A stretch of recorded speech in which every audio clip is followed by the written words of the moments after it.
자, 오늘 불교의 음식 문화에 이어서 천주교의 음식과 영성, 아니 우리 자료지 제목은 천주교의 밥과 영성입니다. 천주교의 밥과 영성이라는 제목으로 한양대 강의 교수로 계시는 김용희 박사님께서 30분 정도 발표를 해주시고 발표해 주시겠습니다. 네, 오시고 반갑습니다. 네.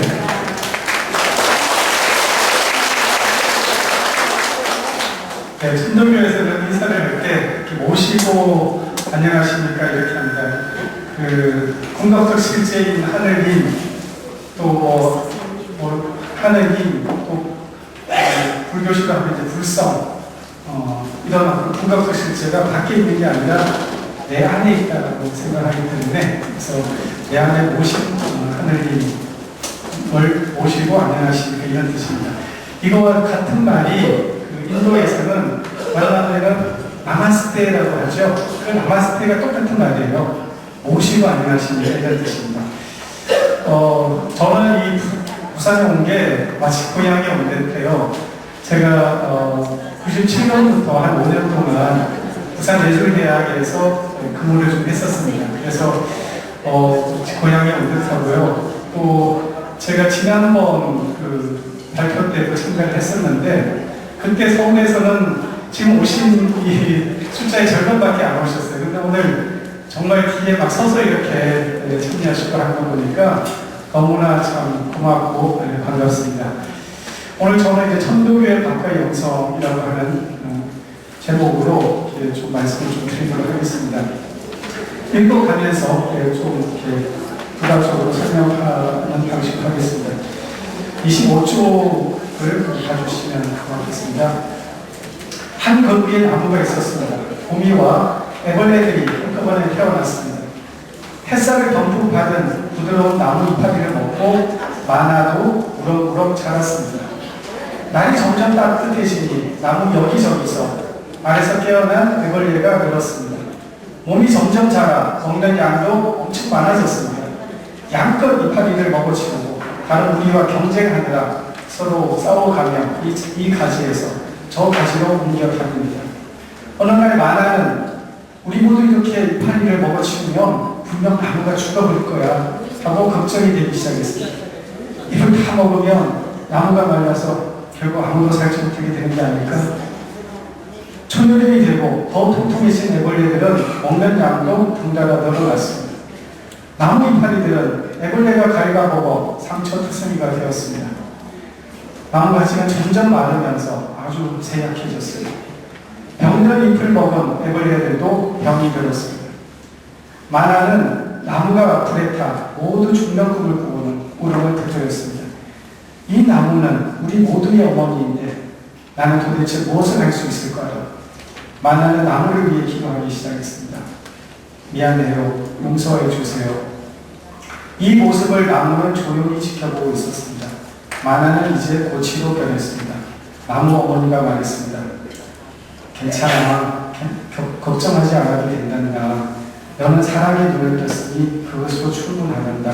너는 곧 나비가 될 거야. 나비가 되면 누구도 잎을 먹지 않는단다. 꽃에 있는 꿀을 찾게 되지. 그리고 꿀의 달콤한 위치에 춤도 춘단다. 그러면 꽃이 열매를 맺지. 여름이 되었습니다. 나무에는 꽃이 피고 달콤한 꿀 향기가 피어올랐습니다. 나비가 된 마나는 투명하고 커다란 날개를 펼치고 꽃과 놀았습니다. 가지는 언제부턴가 다시 푸르러졌고 꽃에서는 열매가 부풀어 올랐습니다. 지구 어머니는 유한합니다. 그러나 무한 성장과 소비의 욕구는 날로 더 커져가고 있습니다. 예전에 비해 먹을거리는 넘쳐나지만 안심할 수 있는 먹거리는 점점 더 줄어들고 있습니다. 특히 유전자 조작 식품이 식품 첨가물로 수입되어 우리의 선택권을 넘어 모든 가공식품에 들어있습니다. 유전자 조작 식품은 직접적으로 수입은 안 되지만 식품 첨가제 또는 가공식품 속에는 이렇게 첨가돼서 수입이 될 수 있습니다. 직접 옥수수나 콩으로 수입되지는 않지만 그것을 갈아서 가공식품으로 식용유라든지 온갖 가자류 또 뭐 두부라든지 또 뭐 두유 이런데 모든 우리 식당에 사실은 이 유전자 조작 식품이 올라오고 있다고 봐도 무방할 것입니다. 또 일본 후쿠시마 핵발전소 이후로 방사능 오염 식품 문제가 계속 제기되고 있습니다. 최근에 학교 급식에서 그 어머니들이 이 방사능 오염 식품이 올라오는 것에 대해서 이제 굉장히 걱정을 하십니다. 그래서 그것을 지금 서울시에서도 조례로 그것을 이렇게 이제 좀 더 엄격하게 규제하는 그런 법안들이 지금 마련되고 있고 국회에서도 아마 준비되고 있는 걸로 제가 들었습니다. 또 여전히 공장식 축산 이것이 개선이 되지 않고 있습니다. 이것 때문에 부작용이 발생하고 그 많은 돼지들을 생매장을 한 지가 얼마 안 됐는데 아직도 이런 그 공장식 축산 또 비인도적 도살이 실현되지 않고 있습니다. 이런 상황에서 과연 우리가 육식을 하는 것이 윤리적으로 옳은 일인지 이런 거에 대해서 우리가 심각하게 한번 생각해 보지 않을 수가 없습니다. 한쪽에서는 음식이 남아서 그 음식물 처리 비용이 수조 원에 든다고 하고 또 한쪽에서는 여전히 굶어 죽고 있습니다. 멀리 갈 것도 없이 우리의 북쪽 사람들, 북쪽의 아이들이 지금 굶주림에 죽어가고 있습니다. 먹거리를 오롯이 돈벌이의 수단으로만 생각하고 존엄하고 자연한 이 생명의 영역에까지 지적 재산권을 부여하면서 특허권이라든지 뭐 이런 방식으로 세계 식량 체계를 독점하려는 초국적 기업의 탐욕과 횡포 이것은 정말 우리에게 가공할 위험으로 다가오고 있습니다. 종 다양성은 점점 줄어들고 우리의 선택권 역시 줄어들고 있습니다. 어쩌면 더 심각한 문제가 이 식량 자금률 문제입니다. 우리나라의 경우는 식량 주권 이거에 대해서 너무나 지금 정부가 고민이 좀 없다고 생각합니다. 우리나라 식량 자금률은 26%인데 그 다음은 쌀을 제외하면 5%가 안 됩니다. 이런 나라가 없습니다. 선진국은 거의 다 100% 지금 작업이 되고 있습니다. 이런 거에 대해서 우리가 심각한 좀 문제의식을 느껴야 된다고 생각을 합니다. 무엇보다도 더 큰 문제는 이 생명에 대해서 모든 것을 이 자본의 어떤 논리로, 돈의 논리로 이 생명까지도 취급하고 있다고 하는 이 물신화 속에서 우리의 그 삶의 근원인 하늘과 땅, 생태계, 지구 어머니가 깊이 병들고 있다고 하는 점입니다. 그래서 오늘 저는 이런 어떤 위기의 상황에서 이 먹거리 위기는 우리 생존의 위기이고 우리 삶 전체, 문명의 위기라고 저는 생각을 합니다. 그래서 이런 이 위기에 대한 지혜를 구하기 위해서 저는 오늘 천주교 경전 속에서 또는 천주교 역사 속에서 전개되어 왔던 그런 실천을 살펴보고 또 위험했던 부분을 반성하면서 오늘날의 과제를 한번 제시해 보고자 합니다. 그래서 경전 속에서 나타난 밥과 영생에 대해서 한번 보겠습니다. 아까도 그 교수님께서도 말씀을 하셨고 여러 번 인용이 되고 있습니다만 밥 한 그릇에 모든 일에 만사의 이치가 있다라고 저희 2세 교조이신 해월채 시현 선생님께서 말씀을 하셨습니다. 저희 동학천도교는 수은 최재호 선생님의 시천주 사상, 시천주라고 하는 것은 모실 시자입니다. 하늘님을 우리가 다 모시고 있다. 모든 만유가, 모든 존재가 하늘님을 배 안에 모시고 있다라고 하는 그 사상입니다. 그러니까 어떻게 보면 이 하늘을 생명이라고 한다면 모든 사람들이 영원한 생명으로서의 하늘이 궁극적 실체를 모시고 있다고 하는 겁니다. 그래서 오늘 좀 이렇게 현대적인 어떤 그런 풀이로 하자면 하늘이 모심은 이제 생명 모심이라고 해도 그 같은 그런 공부라고 생각을 합니다. 이런 시천주 사상과 해골 선생님의 천지고 천지도 하늘과 땅도 부모와 같이 섬겨야 된다라고 하는 사상입니다. 경물이라고 하는 거는 이제 물건조차도 모든 자연 만물 하나하나도 공경해야 된다. 그냥 자연을 보호하는 게 아니고 보호하는 수준을 넘어서서 공경해야 된다라고 하는 게 이제 해월 선생님의 경물 사상입니다. 물문천 사사처럼 모든 만물이 하늘이고 모든 일이 다 하늘입니다. 라고 하는 이제 경물 사상과 이제 일맥상통하는 그런 이야기입니다. 2010천은 하늘로서 하늘을 먹는다. 우리가 먹는 것은 사실은 하늘이니 하늘을 먹는다라고 하는 그런 이야기입니다. 이런 이제 가르침에서 만물이 생성되는 이치, 만물이 만물이 만들어지고 생성되는 이치, 그리고 생명이 순환하는 이치, 이런 것들을 또 모든 존재를 하늘 힘으로 공경하는 생명윤리를 내놓았습니다. 시천주는 내 안에서 신령한 하늘의 생명과 신성을 발견함과 동시에, 그러니까 시천주라고 하는 건 내 안에 하늘이 계시다. 내 안에 영원한 생명이 있다. 내 안에 거룩하고 무궁한 그런 우주적 생명이 있다라고 하는 자각입니다. 나라고 하는 존재는 물리적이고 원자적이고 하나의 성으로 존재하는 게 아니라 우주적 생명이 내가 된 것이다. 그리고 그 안에 또 그 우주적 생명이 들어있다. 불교에서는 그것을 성품이라든지 불성이라든지 열애장 이런 식으로 표현하고 있다고 생각을 합니다. 그래서 다 상통하는 이야기인데 동학에서는 그것을 시천주라고 표현을 합니다. 내 안에서 신령한 하늘의 생명과 신성이 있다라고 하는 이 발견이 시천주입니다. 동시에 내가 전체 우주의 무생명들과 깊이 연결되어 있다라고 하는 자각입니다.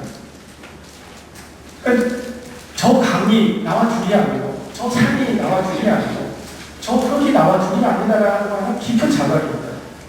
이런 자각을 바탕으로 우리가 어떤 생명이든 어떤 환경이든 꼭 강과 산을 함부로 하지 않는 그런 것이 시천주의 어떤 실천적 의미라고 할 수 있을 겁니다. 그래서 이 시천주는 사인여청과 경물로서 구체가 됩니다. 사인여청이라고 하는 것은 모든 존재를 하느님처럼 섬겨라. 그리고 경물, 모든 생명들을 하느님으로 공경하라고 하는 이런 실천적 가르침으로 나타났었습니다. 이것은 나라고 하는 이 주체의 존엄성, 나라고 하는 존재가 그냥 우연히 태어나서 수많은 수억 개의 그 모래알 같은 존재가 아니라는 겁니다. 그것이 서양의 지금 근대적 주체로 나온 건데 인간이 그렇게 그냥 원자적인 존재가 아니라 그렇게 고립적이고 너와 내가 그렇게 다르고 이게 아니라 우리는 깊이 연결되어 있고 내 안에 하늘이 있다, 내 안에 불성이 있다라고 하는 이 깊은 자각을 하면서 내가 얼마나 소중한 존재인가, 나를 함부로 한다는 것은 하느님을 상하게 하는 것이고 하느님을 이렇게 무너뜨리는 그런 행위라는 것에 대한 그 자각이고 이것은 주체의 존엄성과 생명의 연대성에 대한 자각입니다. 이런 생명의 연대성과 떨어져서 나의 생명이 유지될 수 없다라고 하는 통렬한 자각을 손 선생님은 각지불이라고 하는 말로도 표현을 하고 있습니다. 그래서 동아리의 주체성은 자신의 마음을 우주의 생성에 조율하는 노력을 통해 고요한 안정성과 포용성을 바탕으로 외부 사물과 소통하는 노력을 함양하는 데서 이루어집니다. 생명의 원천으로 융화된 의식은 그 원천을 자신의 생활 근거로 삼습니다. 사람이란 그들 모두가 모시고 있는 하느님의 영적 생명력으로 생활하는 존재입니다. 심지어 그 사람은 인간이 먹고 살고자 하는 생각도 하느님의 감응하는 마음이었음을 체험합니다. 이런 체험은 당연히 천주의 부모님처럼 섬기는 실천과 더불어 사람은 물론 모든 존재를 깊이 존중하는 진실성과 공경성, 진실함으로 일상에서 드러납니다. 그러므로 진실된 천주교 도가에서는 삼시세끼를 부모님 제사와 같이 정성들여 받들며 밥 먹는 것을 하느님께 은덕을 도로 갚는 효도의 차원에서 실천했습니다. 해부 선생님은 그 인용문에 나오듯이 사람은 한 번 사람이 기대고 사람은 만물의 기대입니다. 세상 모든 것을 아는 것은 밥 한 그릇을 먹는 이치를 아는 데 있습니다라고 말씀하셨습니다. 이 의미는 여러 가지로 해석이 될 수 있습니다. 저는 세 가지 정도로 그 의미를 다시 한번 풀어봤습니다. 첫째는 쌀이 어떻게 만들어지는지 그 과정, 만물 화생의 이치를 알아야 한다는 말로 해석될 수 있습니다. 쌀은 농부의 손으로만 만들어지는 것이 아닙니다. 밥은 하늘과 땅과 사람이 서로 함께 협동해서 만들어지는 것입니다. 풀, 벌레, 흙, 공기, 바람, 눈, 서리, 천둥, 햇빛과 벽시, 사람의 정성, 육체적인 모든 일이 협동해서 만들어지는 것이 쌀이요 밥입니다. 또 이것은 자연의 무의와 저주로 되는 그런 자금과 지극한 하늘의 그 지극한 기운의 생명력에 의해서 만들어지는 것입니다.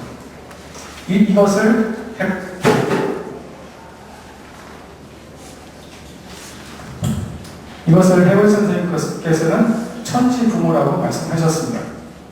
두 번째는 생명의 순한 이치를 알고 그에 순응하는 삶을 살아야 한다는 의미로 해석할 수 있습니다. 이것을 해월 선생님께서는 이천시천이라고 말씀하셨습니다. 이것은 생명의 순환적 원리를 가리키는 것입니다. 모든 만물이 서로를 먹이는 관계를 통해서 서로의 성장과 우주적 성장, 진화를 도모한다는 것입니다. 생명의 순환적 원리를 너무나 압축적으로 표현하고 있는 용어입니다. 이렇게 본다면 언젠가는 나도 내 몸도 누군가의 먹이로 내놓아야 된다는 이런 의미이기도 합니다. 우리 모두는 이 우주 속에 다른 모습으로 살아있는 또 다른 나이며 그런 점에서 우리는 영원히 살아있다고도 할 수 있습니다. 이것을 불교에서는 아마 영기라고 하는 말로 표현되고 있다고 생각을 합니다. 그것을 영어로 여러 가지로 번역을 하는데 인터비잉이라고 틴나칸 선생님이 번역했어요. 상호적 존재. 나는 어떻게 보면 나 아닌 것으로 되어 있다. 이렇게 또 말씀하시더라고요. 이것이 이런 어떤 2010년의 생명의 순환적 원리랑도 통하는 것이라고 봅니다. 이런 그 통찰은 이제 지금 내 몸이 내가 아니다라고 하는 통찰로 나갑니다. 내 생각이 내가 아니고 내 몸이 내가 아니고 내 감정이 내가 아니다라고 하는 이런 자각으로 나갑니다. 그래서 영기에 대한 자각은 아마 무화로 이제 나간다고 불교에서 말씀하시는 것 같은데 마찬가지로 이런 어떤 자각은 존재의 비이원성, 둘이 아니다. 하늘과 내가 둘이 아니다라는 자각으로 나갑니다. 그렇기 때문에 원래 내가 태어난다고 하는 것은 인간이라고 하는 이 존재는 어떻게 보면 그런 식으로 보면 태어남도 죽음도 없는, 생남도 매력도 없는 것이다라고 하는 무궁성에 대한 자각, 영원성에 대한 자각을 내포하고 있다고 봅니다. 이런 것이 작은 것이지만은 이런 어떤 이 만사지라고 하는 의미 속에 이런 생명의 순환 이치가 또 담겨 있다고 생각합니다. 세 번째는 밥이 내 앞에 오기까지의 전 과정을 알아야 한다는 겁니다. 오늘 밥상에 올라오는 먹거리가 어떤 과정을 통해서 또 누구에 의해서 생산되고 유통되는지를 정확히 알아야 한다는 것입니다. 이 과정 속에서 어떤 초국적 기업의 농간이 들어있는지, 이 밥상 안에 어떤 자본의 그런 작용점이 있는지를 적나라하게 살펴가야 한다는 것입니다. 아까도 잠시 말씀드렸지만 지금 우리 밥상은 거의 GMO 식품, 유전자 조작 식품에 의해서 사실 점점되어 있습니다. 방사능 식품이 지금 올라오고 있는지 우리 사실 모르고 있습니다. 안전하다고 정부는 이야기하지만 사실 안전하지 않다는 또 증거들도 많이 있습니다. 이런 거에 대해서 우리가 정확하게 알아야 합니다. 왜? 이게 우리 자녀들이 먹는 것이고 또 내가 먹는 것이고 우리 남편이 먹는 것이고 우리 어머니 아버지가 먹는 것이기 때문에 이걸 정확하게 우리가 아는 것, 이것이 음식 문명, 침냉, 우리가 글자를 모르는 것을 문명이라고 하죠. 이런 어떤 그 음식이 어떻게 해서 만들어져서 어떻게 내 밥상까지 올라오는지 이걸 모르면 역시 음식 문명이라는 겁니다. 식명이라는 겁니다. 대형 마트에 그렇게 많은 먹거리가 있어도 그 먹거리 중에서 정말 건강한 먹거리가 무엇인지 아닌지를 가려낼 수 있어야 됩니다.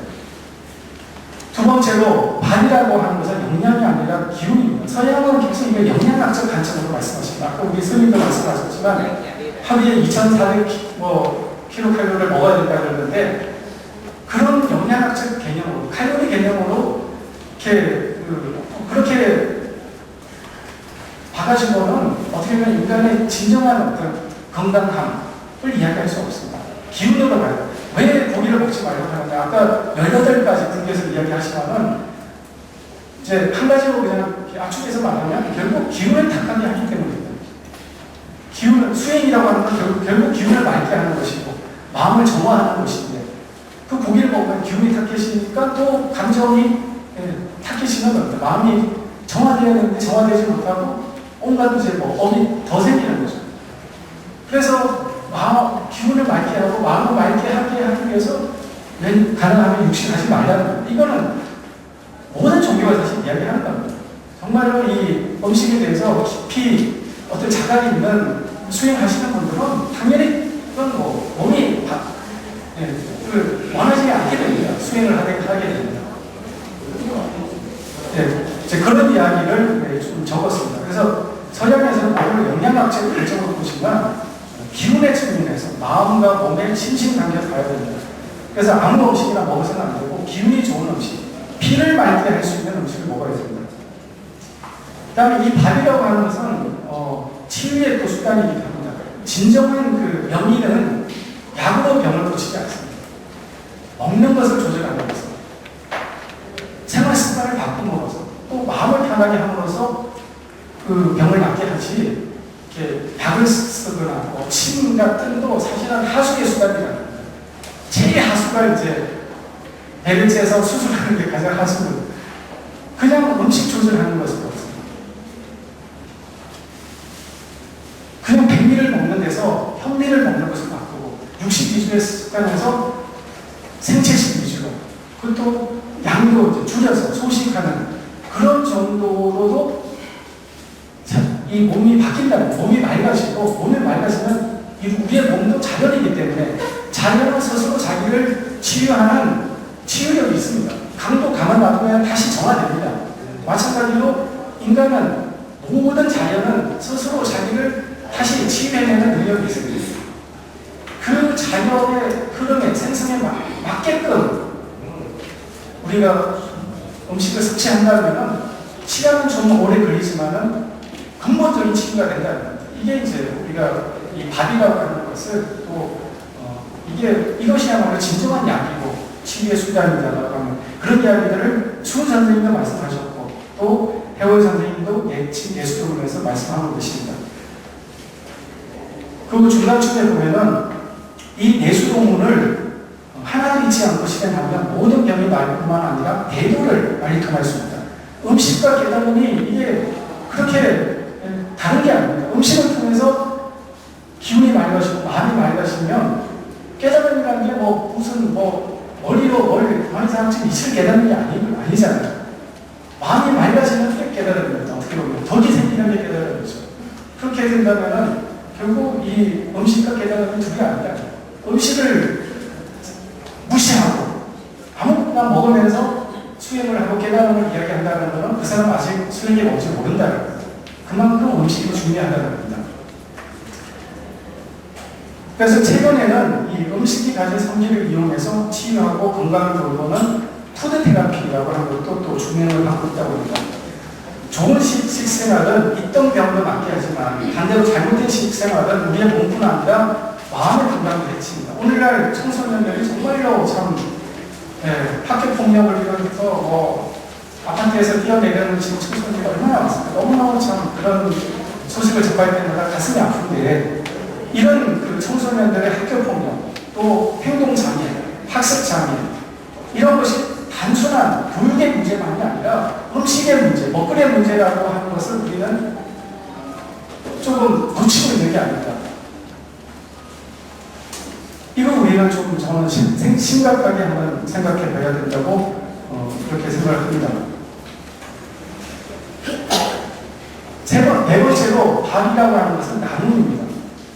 사람과 사람을 잇는 끈, 그것은 음식입니다. 나눔의 박사라는 책에서 소수민족에게 어떻게 복음을 전했는지를 묻는 무렵에 답변하는 목사 이야기가 나옵니다. 그는 가서 그 사람들이 먹는 음식을 함께 먹었을 뿐입니다 라고 대답을 했습니다. 음식이라고 하는 것이 얼마나 사람과 사람을 이렇게 연결시켜주고 유대를 강화시켜주는지 너무나 명확하게 표현한 것이라고 봅니다. 저희 이 천주교 교단에서도 이제 그 해월제 시험 선생님께서 교수형을 당하기 바로 직전에 마지막 하시는 일이 뭐냐면은, 당시 그 감옥 속에, 당시는 인권이라고 하는 게 없기 때문에 감옥의 그 인권 상황이라고 하는 건 반려편할 수 없을 정도로 처참한 지경이었습니다. 헐벗고 굶주리고 있는 그 죄수들을 위해서 음식을 차입을 해가지고 그 음식을 다 나눠서 먹이는 일을 당신이 마지막으로 하고 전행을 당하십니다. 당시 해월 선생님은 모진 고문으로 뼈가 다 부서져가지고 앉아있을 수도 없는 지경이었다고 하세요. 그런 상황에서도 주변의 그 죄수들의 그 고통, 그 헐벗고 굶주린 그 고통이 당신에게는 더 가슴이 아파가지고 음식을 장만해오라고 해가지고 나눠준 겁니다. 이것이 이제 진정한 어떻게 보면 사랑과 자비의 실천이고 모든 성자가 공통적으로 했던 영성이라고 하는 건 다른 게 아니라 고통에 대한 공감이라고 저는 생각을 합니다. 그래서 당시 정말 열악하고 비위생적인 그런 감옥 환경 속에서 제대로 인간 대접도 못 받던 그런 굶주린 제수들의 그 고통에 공감하고 그 제수들을 하늘님으로 대접했던 그분이 이제 해골체 시영 선생님입니다.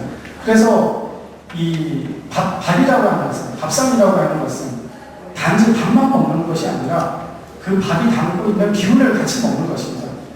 그 밥의 기운이 사람에게 어떻게 작용하는지를 알게 되면 집안에서 주부가 하는 일이 왜 살림입니까? 왜 살림이라고 하는지, 이 살림의 의미, 또 주부의 역할이 얼마나 중요한 것인지를 알 수가 있습니다. 그래서 해골 선생님은 부인이 집안의 주인이다. 도가 이루어지지 않는 여부가 주배가 되겠다. 이렇게 말씀을 하셨습니다. 세 번째로 천도교인의 생활 속에서 음식 문화를 좀 살펴보겠습니다.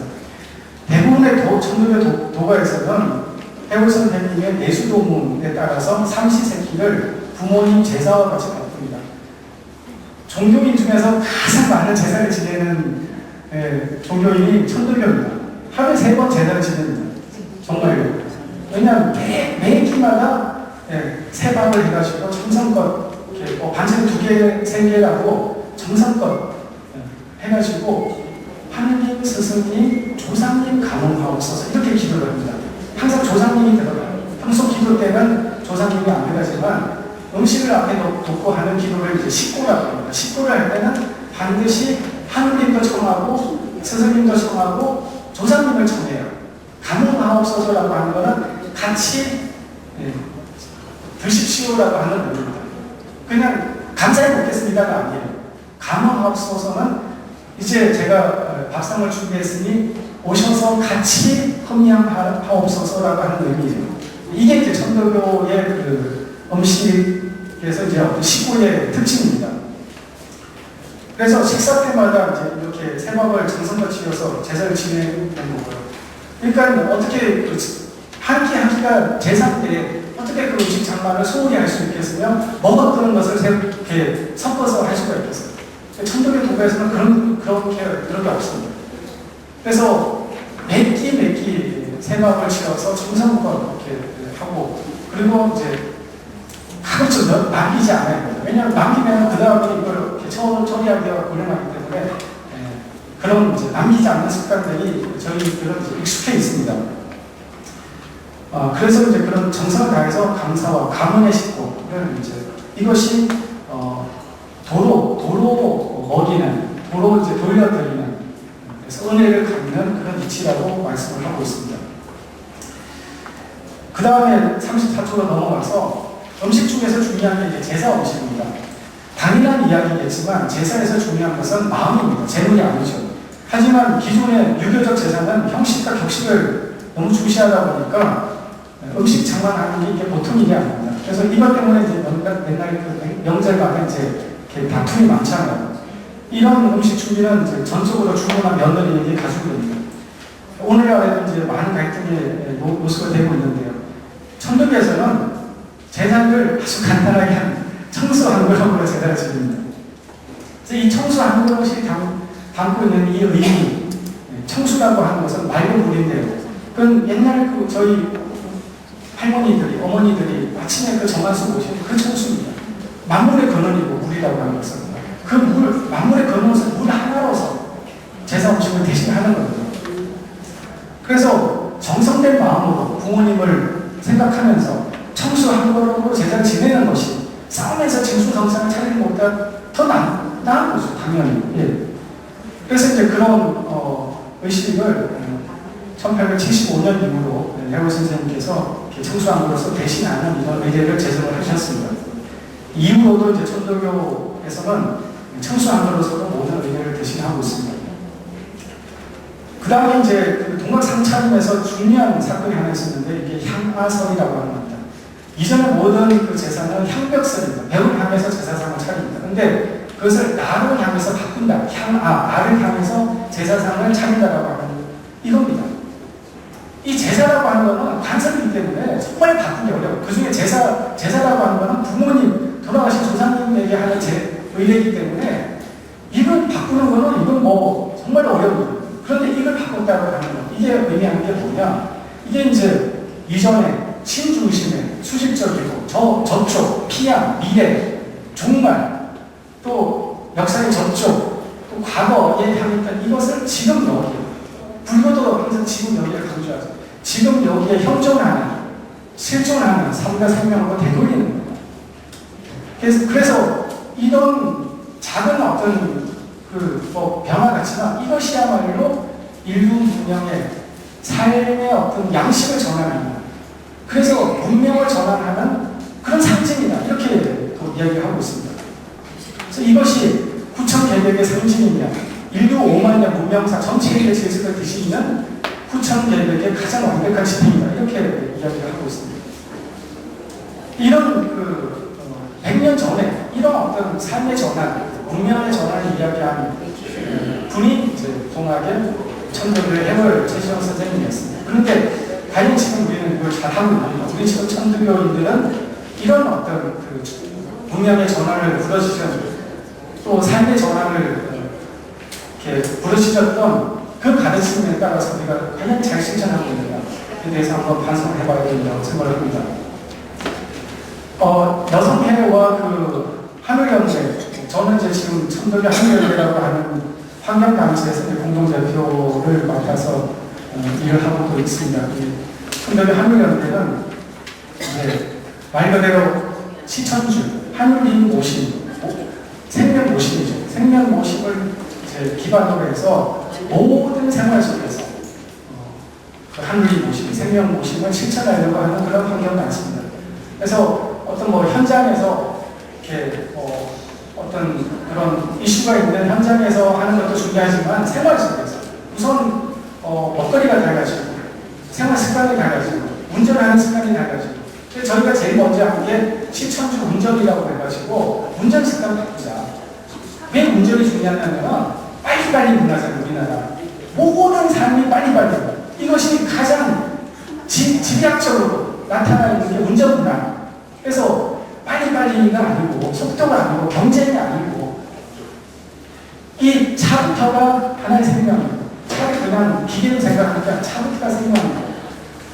그 차를 타고 만나는 모든 존재를 하늘이 생명으로 생각하고, 그래서 과속하지 않고 우선 내 마음을 평화롭게 해가지고 만나는 모든 존재를 평화롭게 만날 수 있고, 욕하지 않고 갑자기 끼어든다고 욕하지 않고 평화롭게, 다 이유가 있어서 끼어들었겠지 이렇게 생각하고 하는 그런 이제 실천 운전 운동을 했었습니다.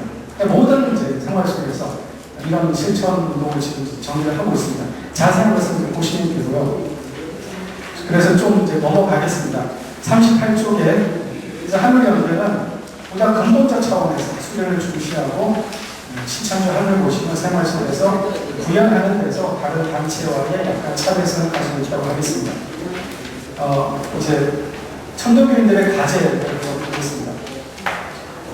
많은 천도교인들은 앞절에서 언급한 대로 음식을 정성껏 준비해서 하느님을 공경하고 음식을 남기지 않고 근근절약하며 소박한 삶을 실천하는 부분에서는 잘하고 있다고 생각합니다. 그러나 그것을 개인의 삶의 문제를 넘어서 우리 시대의 문제와 연결지어서 먹거리 문제의 심각성, 또 그와 관련한 어떤 노력과 실천이 요구되는지에 대한 생각으로까지는 잘 나가고 있지 못한 게 아닌가 그렇게 생각합니다. 오히려 아까 언급한 그런 해월 선생님의 가르침은 한상인이라든지 독색당 같은 이웃단체에서 더 잘 실천하고 있는 것으로 생각이 됩니다. 지금의 먹거리 문제는 단지 음식을 정성껏 준비하고 음식을 남기지 않는 빈면 운동 차원에서 접근하는 것으로는 한계가 있다고 생각을 합니다. 얼마나 많은 식재료가 대기업의 탐욕에 오염되었는지, 또 음식이 어떻게 동물의 수단으로 전략하면서 패스트푸드의 질 낮은 먹거리가 식단을 점령하고 있는지, 그 과정에서 우리의 농업과 농촌 공동체가 어떻게 무너졌는지, 또 공장식 농업에 의해서 얼마나 많은 동물들이 공장의 부품과 같이 살다가 사육되고 있는지를 제대로 하나까지 해결될 수 있는 문제입니다. 이른바 음식 문명에서 벗어나야 합니다. 해부 선생님의 경무사상이 아무리 훌륭하다 하더라도 공장식 축산에 의해서 잔인하게 사육당하고 비인도적으로 도살되는 동물의 고기를 먹는 것을 아무렇지 않게 받아들이면서 왜 사람들이 천도교 알아주지 않냐 라고 하면 그것이 정당할까요? 모든 삶에서 하늘보시, 신천주의 실천이 필요하다고 봅니다. 그러기 위해서는 먼저 먹는 습관부터 바꿔야 합니다. 습관이 바뀌어야 삶이 바뀝니다. 문제의 습관, 음주 습관도 마찬가지입니다. 음식을 안 남기는 정도에서 거쳐서는 안 되고 이 음식이 밥상에까지 오기까지 전 과정을 이해할 필요가 있습니다. 그래야 윤리적 정당성을 논할 수 있고 스승님의 가르침이 헛되지 않을 것입니다. 이를 위해서 모든 교구와 수도원에서 먹거리에 대한 다른 인식을 가지고 음식 조절을 해줄 수 있어야 되겠습니다. 아까도 잠시 언급했지만 음식하고 깨달음은 둘이 아니기 때문에 수행하는 자리에서 특히 수도원에서 음식 조절을 해주는 건 굉장히 중요하다고 저는 생각합니다. 그래서 당연히 어육주초, 고기, 또 술은 금하는 건 당연하지만 식재료도 신경을 써야 됩니다. 직접 재배된 또는 자연 원법으로 생산된 그런 먹거리를 제조를 해야 되고, 그리고 가급적 커피라든지 이런 것들을 삼가해야 되고, 또 쌀밥을 피해야 됩니다. 쌀밥은 사실은 그냥 칼로리밖에 없습니다. 이게 영양은 껍질에 있기 때문에 영양이 하나도 없습니다. 그냥 당을 먹는 것을 들어가요. 그래서 현미밥을 먹어야 되고 잡곡밥을 먹어야 됩니다. 이런 노력이 수도원에서 필요하다는 겁니다. 음식 습관을 바꾸는 것만으로도 생활에 많은 부분이 개선됩니다. 농산물의 작업에 대해서도 좀 더 많은 고민을 해야 됩니다. 최근에 도시농업에 대한 논의가 활발합니다. 일본에는 반농 반동그라미라는 운동이 있습니다. 반은 자기 삶의 절반은 농업, 먹거리 생각을 하고 절반은 자기가 잘하는 일, 그게 교육일 수도 있고 음악일 수도 있고 미술일 수도 있고 사회운동일 수도 있고 자기가 어쨌든 천부적인 재능을 통해서 사회를 위한 일을 하고 반은 동사. 그래서 먹는 것은 자극자족하는 겁니다. 먹는 것만 사실 자극이 되고 굉장히 삶이 자율성이 많이 생깁니다. 지금은 모든 사람들이 이렇게 직장에 얽매여가지고 어떻게 보면 자기의 어떤 정말 행복하게 이렇게 직장 생활을 하는 사람이 드물지 않습니다. 그런데 먹거리만 자극자족이 돼도 많은 부분에서 삶의 자유가 생기고 자율성이 생기고 자기가 좋아하는 일을 할 수 있고 또 남을 위해서 봉사할 수 있는 시간과 여유가 더 많아진다는 거예요. 이게 반농 방동하는 운동입니다. 또 아까 이제 아이들, 학생들 학교 폭력 이런 이야기 했는데 지금 한살림에서는 밥상 개혁 운동을 하고 있어요. 그래서 일주일에 한두 번이라도 정말로 아이들하고 같이 저녁상을 먹는 운동, 이걸 하자. 이런 이제 운동을 하고 있습니다. 그런 이 먹거리와 아이들의 교육 문제, 정서 문제가 둘이 아니다라는 겁니다. 그래서 밥상 공동체를 어떻게 해볼까 것이냐, 이게 중요하다는 것이고, 또 마지막으로 아까도 계속 이야기하고 있지만 초국적 기업, 정말 이렇게 이 중장 회사들, 정말 나쁜 회사들 많아요. 특히 이제 미국 쪽이 많이 있는데 그런 회사들 오로지 돈벌이도 생명이라고 하는 걸 생각도 안 합니다. 이런 초국적 기업들의 이 횡포와 독점, 탐욕에 대해서 우리 시민들이 이 건강한 먹거리에 대한 권리를 가지고 그 권리를 지켜내는 노력, 이건 저는 굉장히 중요하다고 생각합니다. 그래서 이걸 어떻게 할 것이냐, 이거에 따른 어떤 법적인, 제도적인, 또 학교 급식을 정말 건강한 먹거리로 바꿔 나감으로써 우리 아이들의 건강을 지키는 이런 문제들, 이건 우리 주부들이 먼저 이렇게 앞장서서 해야 되는 일입니다. 결론을 읽도록 하겠습니다.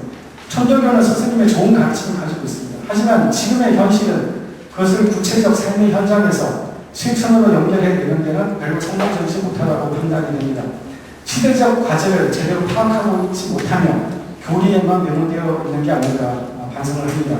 먹거리 한정에서도 어떤 정당보다도 훌륭한 가르침을 가지고 있지만 정작 현지의 푸드 시스템에 대한 인식 부족으로 음식 문명의 상태를 벗어나지 못하고 있습니다.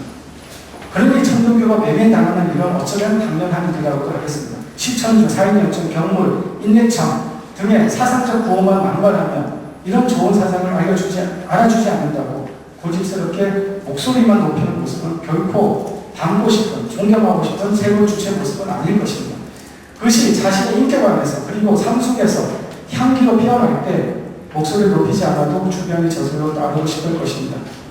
이런 자각에 의해 저는 최근에 술을 끊었습니다. 지금 나이가 나와서 좀 죄송스러운데요. 네, 술을 끊었습니다. 술은 저의 기운을 흐리게 하고 마음을 흩뜨리는 뿐만 아니라 생활 리듬을 깨뜨림으로써 제가 원하는 삶을 가장 많이 망쳐왔다는 통렬한 반성에 의한 것입니다. 또한 저는 고기를 끊기로 다짐합니다. 재작년 구제력 파동 이후로 한 1년 동안 안 먹었는데요. 작년부터 다시 조금 먹었습니다. 하지만 이제 편치는 않았습니다. 근데 이거를 준비하다 보니까 다시 이건 유해적 문제다.